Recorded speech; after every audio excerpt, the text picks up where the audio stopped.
Welcome into After Carmen, the official post-game show of 11 Warriors, brought to you by the First Bank of Central Ohio, the official bank of 11 Warriors.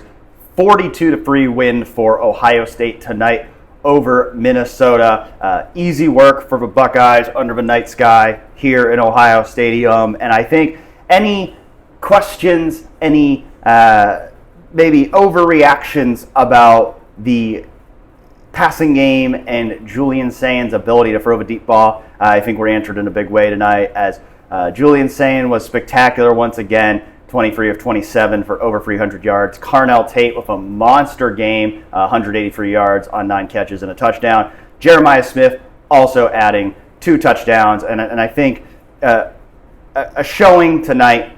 Yeah, it's just Minnesota. There's bigger competition to come, but when this passing game is firing on all cylinders, it's probably the best passing game in the country because Julian Sayin continues to look like a seasoned veteran out there. And based on what I saw tonight, I think Ohio State might have the 2 best wide receivers in the country. Yeah, I mean, we thought they might going into the season. It certainly looked that way tonight. I mean, Carnell Tate was just the route running after the catch. So I think he's as good as he's looked after the catch in his career, making guys miss, making big plays after he caught the ball. Jeremiah Smith, strong-handed catch in the end zone there, gets 2 touchdown grabs in this one. Ohio State seeming to want to launch the Heisman campaign for Jeremiah Smith on Twitter. And hey, as much chaos is happening around college football right now, it's kind of up for grabs for someone to go take that mantle. But yes, I think we kind of discussed after the Washington game. You just got the sense, first road test, loud as that stadium was, as good as Julian looked against Grambling State in Ohio, I think there was a similar message to the Texas game of, hey, take care of the rock, rely on the generational defense to carry you to victory if need be, run the football, drain some clock in the second half.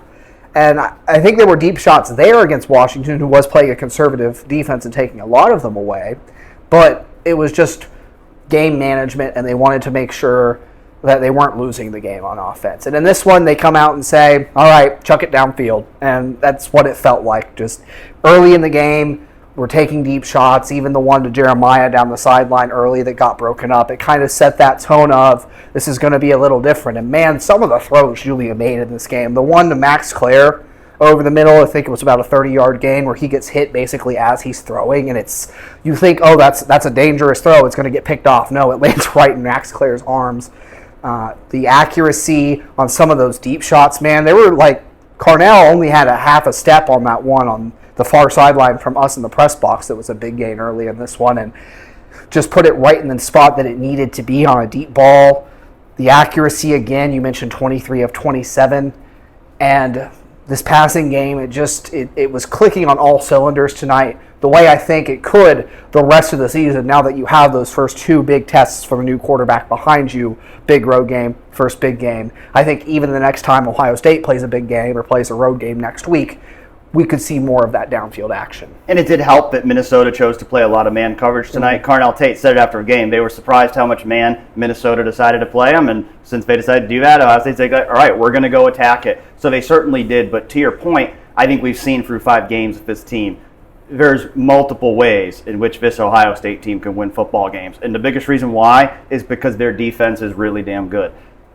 25 points allowed by this defense through 5 games. That's 17 fewer points than Jim Knowles' defense allowed to UCLA today.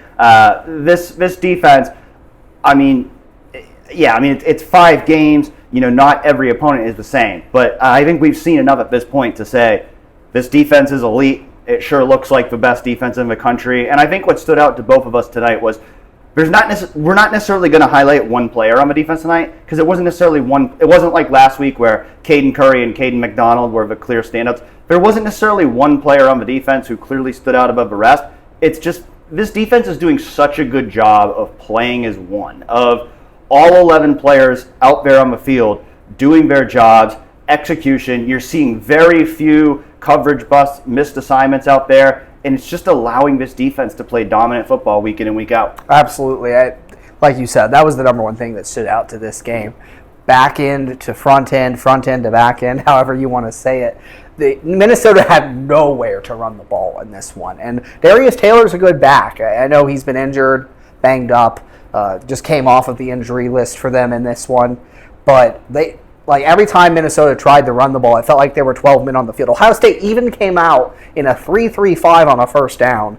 And Minnesota had at least one tight end on the line of scrimmage. Like, they had numbers up front clearly, and the hole closed up so fast and they lost a yard. It's just ridiculous how much ground this defensive line and linebacker core could cover. Caden Curry had another phenomenal game. I think I was really impressed with his discipline, too. Minnesota tried to get the screen game going a lot in this one, and he made a couple plays on those screens where he just sensed the offensive line letting him go too easy, the quarterback dropping back, stayed on the line of scrimmage and found the target of that screen pass. Like, sometimes he was the only man near it and just wrapped it up and didn't let it go anywhere. That was really impressive to me. Sonny Styles was making plays all over the field in this one. And then in the back end, I thought Lorenzo Styles Jr. had a fantastic game. Right there in coverage every time he was attacked.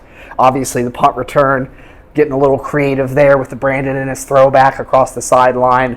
You get a great play from really all of the defensive backs in this one. Davison Igbinosun, at least 2 times where he was right in coverage. Maybe a little bit of hand fighting, but it was back and forth, I think. Good no calls by the officials in those situations, and big ups to Davison, who through 5 games this season has fixed the penalty issue that we saw from him last year. That was really, I think, the only thing stopping him from being an All-American caliber cornerback, and he's played that way. So too did Jermaine, made a fantastic break on a ball. Caleb Downs is Caleb Downs. Like, it was, as we said, complete, all 11, all guys fly into the football. Just, you can't say more about this defensive performance than it was a complete team effort. Speaking of a running game, I think very clear now that Bo Jackson is RB1 for this Ohio State team. We saw him get his first career start tonight, really until the last drive, where James Peoples, I want to give James Peoples some credit. He showed something on that last drive there with the backups. I mean, Minnesota still had a lot of its starters in the game. He was running behind a second-team offensive line. He showed some juice there on that last drive, but I don't think we had seen from James Peoples. So that was encouraging to see from him. But I think you take the rest of the game, it's clear Bo Jackson is a step ahead of the other running backs on that team, and that says as much about him as it does the other guys. I think he, for a freshman, has come in and he's doing a phenomenal job. He runs hard, he's explosive, he's got some shiftiness. We're just seeing all the makings of an elite running back in Bo Jackson. Absolutely, and even like C.J. Donaldson, credit to him. He was good in short yardage in this game. He responded well to the early 4th down stop against Washington where he was stuffed and grinded out some other short yardage first downs in that game. But even in short yardage, I feel like Bo Jackson's the best running back on this team. He finishes runs so well. He's always falling forward. It was like a 5 or 6 yard touchdown run he had late in the game. Surprisingly, it's only his second rushing touchdown of the season, I believe. But he just took a whole pile with him for the last 2 or 3 yards of that run and stuck the ball across the goal line. The refs didn't even see that it was a touchdown at first. They had to go to review. Runs like that, were kind of the missing piece that I was wondering about. Bo Jackson, he did show some of that against Washington, running through arm tackles and getting downhill. But I think wherever he's getting the ball, if it's between the tackles and short yardage, obviously the outside zone stuff and toss stuff, there's no one area of the game, and like you said, it's not an insult to the other guys, but Bo Jackson's just got a different gear in that backfield. Now, still want to split carries. I think we're going to continue to see the 3-headed monster, although they have seemed to be incorporating James Peoples a little less these last 2 games. Maybe that'll change after the great last drive he had, as you mentioned.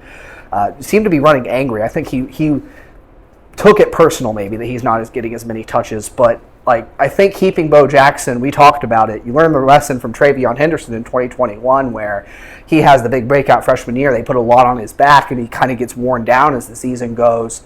I think keep Bo Jackson around 15 carries a game, work in Donaldson, work in Peoples, and let him stay fresh throughout this entire long playoff run because, through 5 games, this looks like the best team in college football. You could maybe make an argument for Oregon.